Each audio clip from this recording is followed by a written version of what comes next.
Super easy and delicious nachos I guarantee your friends and family will absolutely love. Starters, need some grape tomatoes. We need a white onion. We'll probably use a quarter of a white onion. Definitely need a red bell pepper, a fresh jalapeno, some fresh cilantro, a fresh lime.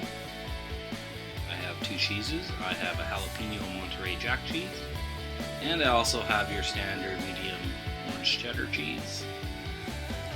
For the protein, we will use a can of black beans. And the star of the dish, of course, are the taco chips. Use whatever taco chips you would like. So essentially, we're going to take these ingredients here and turn them into a Pico De Gallo. And we'll mix everything in and finish with some salt and pepper and some lime to taste, and throw it in the fridge a half hour to an hour before assembling. Start chopping it.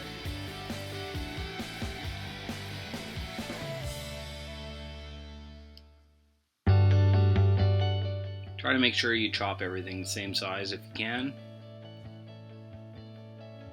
And for spice, obviously you want to put more seeds in from the jalapeno. Make sure you drain and strain the black beans really well. And salt and pepper to taste, and some lime juice to taste. And a good mix.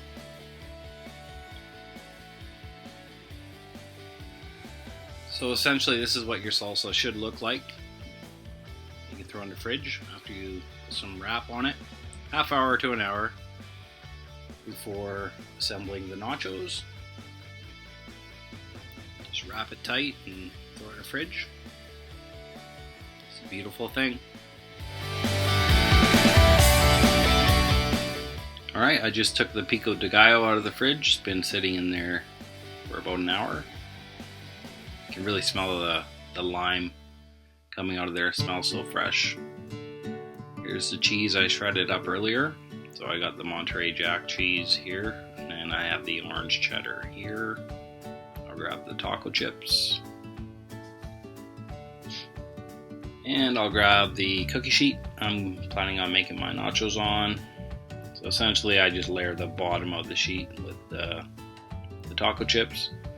As far as taco chips, you can pick whatever you want. If you want Doritos, if you want cheesy ones, these are just plain. They're not even salted, to be honest.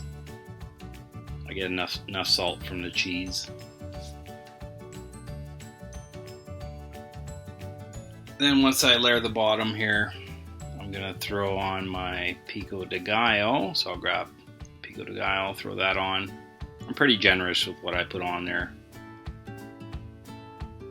It's up to you how much you want to put on. If you want to put lots on, put lots on. If you don't want to put lots on, don't put lots on. Save room for cheese, I guess. I'll just grab my cheese, throw that on there. And it looks good. It looks really good. And I'll just repeat this step again. Just throw another layer on before I throw it in the oven.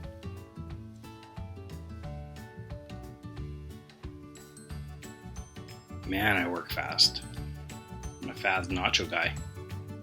Alright, it's ready for the oven. 350, 10 to 15 minutes. Just keep an eye on it because cheese can burn. You definitely don't want burnt nachos. Alright, 15 minutes is up, so I'll just pull these nachos out. They look ready.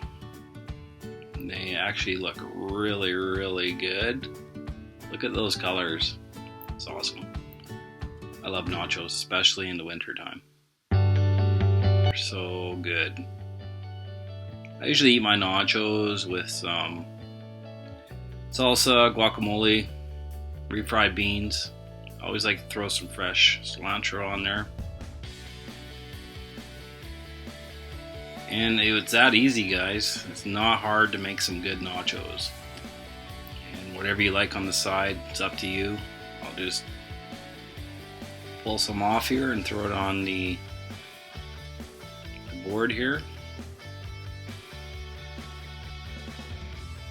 Yeah, that looks so good. There you have it, guys. Super easy nachos. If you like the recipe, let me know. If you don't, tell me why you don't like it, and maybe I can change something up, but I almost guarantee you're gonna like it. Till next time, stay safe, wear a mask, social distance. Cheers.